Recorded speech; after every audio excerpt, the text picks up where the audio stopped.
este tercer punto del tema veremos la resolución de ecuaciones de primer grado sencillas. Empezaremos definiendo lo que es una igualdad algebraica, que es una expresión con dos términos o miembros separados por un signo igual y posee números y letras las cuales llamaremos incógnitas o variables. Si la igualdad es verdadera para cualquier valor de la letra, diremos que es una identidad. Por ejemplo, 2x es igual a x más x independientemente del valor que tome la x. Si la igualdad es solo verdadera para algunos valores de las letras incógnitas, diríamos que es una ecuación. Por ejemplo, 2x igual a 8. Es solo verdadera para x igual a 4. Vamos a ver un ejemplo de cómo resolver una ecuación de primer grado. Una ecuación de primer grado es aquella que solo aparece las incógnitas elevado a exponente 1. La resolución general seguirá los pasos que veremos a continuación, aunque el alumno pueda adaptarlo posteriormente y dependiendo de la ecuación a cómo le resulte más cómodo.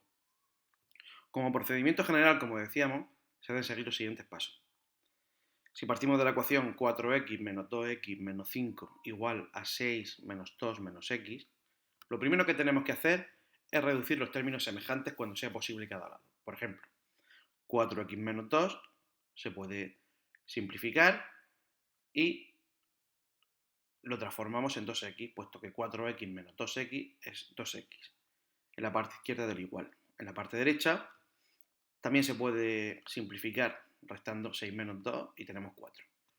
Ya que lo hemos dejado lo más simplificado posible, hacemos la transposición de términos. Es decir, los términos, los monomios que lleven x se sitúan en un lado y los que no llevan x en otro lado. Habitualmente se suele poner en la izquierda los términos, los valores con x, y en la derecha los que no llevan x, aunque es indiferente. Incluso en ocasiones, dependiendo de la ecuación, interesa ponerlos al revés. Pero en definitiva, cada alumno debe elegir en cada ecuación qué es lo que más le interesa. En el tercer paso, una vez que están reducidos los términos, es decir, todas las x las unimos en una y los que no llevan x en otra, 2x más x en este caso sería igual a 3x y 4 más 5 igual a 9, y a partir de ahí ya lo tenemos casi terminada la ecuación. ¿Qué es lo que queda? Despejar la incógnita. ¿Cómo la despejamos? Pues dividiendo ambos miembros de la ecuación por el cociente de la incógnita y después se simplifica. Aunque después vulgarmente decimos que lo que está multiplicando se pasa dividiendo, que en definitiva es la regla que queda en la mente de todos, ¿no? Bueno, en este caso quedaría el 3x dividido entre 3 y el 9 entre 3, que en definitiva es x igual a 3, x igual a 9 partido 3, que es lo que saldría de pasar el 3 debajo.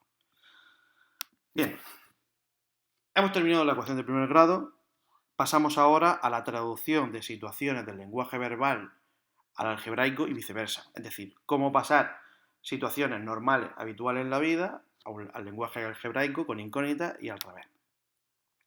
¿Qué es el lenguaje algebraico? Es una forma matemática de traducir a símbolos y números lo que normalmente conocemos como lenguaje natural. De esta forma se pueden manipular cantidades desconocidas con símbolos fáciles de escribir, lo que permite simplificar expresiones, formular ecuaciones y resolverlas. ¿Para qué sirve? Pues lo utilizamos habitualmente para representar valores desconocidos. La principal función es crear un idioma que ayude a generalizar las operaciones que se pueden efectuar con números. Por ejemplo, si queremos sumar dos números cualquiera que no conocemos, basta con decir x más y. ¿Cuáles son las características de este lenguaje? Porque es más preciso, podemos expresar enunciados de una forma más breve, permite expresar relaciones y propiedades numéricas de carácter general, expresamos números desconocidos y realizamos operaciones aritméticas con ellos. Básicamente es simplificar y hacer más práctico el lenguaje. Vamos a ver un ejemplo. Un número cualquiera en el lenguaje normal, en el lenguaje matemático, quedará x. La suma de dos números diferentes, x más y. Es muy importante lo de diferente, porque si decimos dos números diferentes no podemos poner x más x. Hay que poner x más otra incógnita distinta, que en este caso es la y. El cubo de un número, o la potencia 3 de un número, x elevado a 3. El triple de un número, 3x. La quinta parte, siempre las partes es dividir, x partido 5. Un número que sumado a 3 da 8. La suma de dos números consecutivos es 7.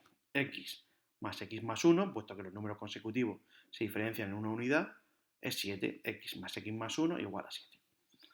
Bien, con esto que acabamos de ver, pasamos a una de las partes más difíciles del álgebra, pero de las más interesantes, que es la resolución de problemas de ecuaciones, en este caso de primer grado. La resolución de problemas en general mediante ecuaciones es un proceso complejo. Para él no hay reglas fijas. Por ello hay que tener en cuenta unas cuantas pautas que en unos problemas nos pueden servir y en otros puede que no. Pero en general es muy aconsejable seguirlas. Tenemos que leer detenida y repetidamente el problema hasta comprenderlo. Esto habitualmente el alumno no lo hace. Se cree que con leer por encima y sacar dos valores del problema sobra. Pues no. Hay que leerlo detenida y repetidamente hasta comprenderlo. Y comprenderlo no significa comprenderlo en el plano matemático, sino tener en la cabeza cuál es la realidad del problema.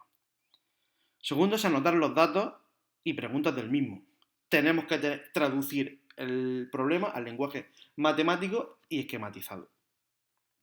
Expresarlo en lenguaje matemático, que es lo que acabamos de decir, y seguir un método general común que proponemos a continuación. Es decir, unos pasos para resolver los problemas. En este caso vamos a proponer 4 pasos. En ciertos problemas habrá pasos que no habrá que dar y en otros quizás hay que dar algunos más de estos, ¿no? Pero en general nos puede servir.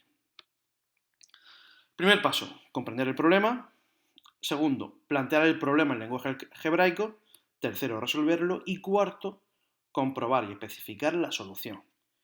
Este paso, la mayoría de alumnos no entienden que es imprescindible, porque con estos no basta. Empezamos. Vamos a hacerlo a través de un ejemplo. Primero, comprender el problema, leer detenidamente el enunciado, identificar los datos conocidos y las incógnitas, hacer un esquema o tabla que refleje las condiciones del problema, y así tendremos ya esquematizado lo que es la realidad del problema. Vamos a verlo en un ejemplo que vamos a seguir en este proceso. Nuestro problema es, haya 3 números consecutivos cuya suma sea 12. ¿Qué es lo que sabemos? Sabemos que son números consecutivos, es decir, que se diferencian en una unidad y que entre los 3 suman 12. ¿Qué es lo que tenemos que hallar? Pues tenemos que hallar esos 3 números. Eso es básicamente el problema. En el segundo paso, tenemos que plantear el problema en lenguaje algebraico, expresar las condiciones del problema mediante ecuaciones y concebir un plan de acción eligiendo las operaciones y anotando el orden en que debe realizarlas. En este caso, tenemos los 3 números consecutivos cuya suma sea 12. ¿Cuál van a ser nuestras incógnitas? Pues realmente tenemos 3, aunque de las 3, 2 dependen de una primera, que es la principal. Nosotros vamos a llamar a x número menor, el número menor de los 3. X más 1, el siguiente número, puesto que son consecutivos, y el tercero, x más 2, que será como es el número mayor, y son números consecutivos, se diferencia en una unidad del segundo, y al sumarle al segundo una unidad, x más 1 quedará x más 2. Tercero, resolver el problema. Lo primero, vamos a plantear la ecuación que me está pidiendo y después la resolvemos. ¿Cuál es la ecuación que nos piden? Pues como la suma de 3 números consecutivos debe ser 12, x más x más 1 más x más 2 es igual a 12. El número menor más el número intermedio más el número mayor debe ser 12. Aquí tenemos la ecuación y que resolveremos muy fácilmente. En este caso hemos puesto entre paréntesis el número intermedio y el número mayor para diferenciarlo claramente. Después los paréntesis básicamente tienen un sentido solo práctico, porque como les precede un signo más, podremos quitarlo sin ningún problema. Y la ecuación que se nos queda es x más 1 más x más 2 igual a 12. Seguimos los pasos que hemos visto para la resolución de ecuaciones, agrupamos términos, en este caso x más x más x, 3x, 1 más 2, 3, el 12 se queda en su sitio, transponemos términos, el 3x se queda en su sitio y el 3 pasa de izquierda a derecha del igual, cambiando signo, y ya podemos resolver fácilmente. 3x igual a 9, x igual a 3. Y hemos resuelto la ecuación del problema, pero el problema no está resuelto, porque ese x igual a 3 no me dice nada. Ahora tengo que expresar la solución oportunamente. ¿Cómo la expresamos? Con el cuarto paso. Tenemos que comprobar que la solución obtenida verifica la ecuación, tenemos que diferenciar que lo que estamos hablando, la solución de la ecuación y la del problema, y que las soluciones son acordes con el problema. Sería absurdo decir o expresar una solución que no tiene que ver nada con el enunciado. Y eso hay que ser muy cuidadoso. En nuestro caso, tenemos que x igual a 3 no es la solución de la ecuación, o sea, no es la solución del problema, es la solución de la ecuación. ¿X qué era? Si lo recordamos, X era el número menor. Pues el número menor es 3. Ese será el número donde partiremos. El número intermedio era X más 1. Pues el número intermedio es 3 más 1, que es 4. Y el número mayor era X más 2. Por tanto, 3 más 2, que es 5. Por lo tanto, la solución del problema será que los números consecutivos que nos piden son 3, 4 y 5. El menor, el intermedio y el mayor. Pues bueno, hemos terminado este tema de introducción al álgebra y ahora pues nos ponemos con fuerza a hacer ejercicio.